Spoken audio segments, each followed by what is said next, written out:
Hey guys, so today I'm going to be making one of my grandma's recipes from India called Suji Halwa, and it's a classic traditional Indian dessert.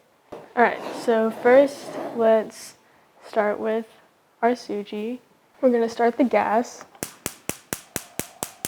A little bit less than that.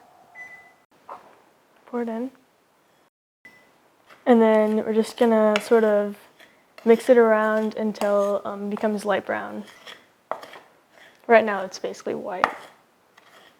You want to keep moving it so that the bottom part doesn't burn, and that will ruin the taste of it. So, okay, I think it's time to add the butter.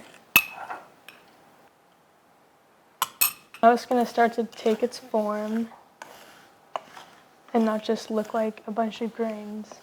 This recipe is just, I had it the first time I ever went to India, when I was like about 4 years old. And I remember not really like being a huge fan of it, but when I went back, I've been to India a total of 4 times. So when I went back when I was older, I tried it again and I actually liked it. So then my grandma sent me the recipe to make at home. Alright, I think it's time to put the sugar. I'm also going to put a cup of water in. It's starting to splatter, so I'm gonna tone down the heat a little. Alright, I'm gonna put another half cup. And the consistency is gonna be like still pretty liquidy, but the grains are gonna start to like swell. Alright, I'm gonna add the cardamom in. This is just gonna add a lot of flavor. Put the raisins in.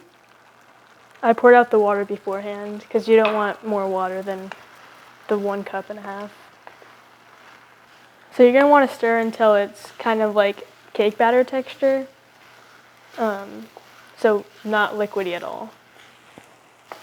So yeah, I think it's ready. Yeah, this is the consistency that you're gonna want because it's like not liquidy at all, so it's way easier to eat, and it's just gonna look better this way and taste better this way. Alright, so now I'm going to garnish it. Put some almonds on there. So there you have it, Suji Halwa. Yeah, I think that's pretty fun. It's just nice to make recipes from that my grandma's made back in India. So yeah, I think this was a fun experience.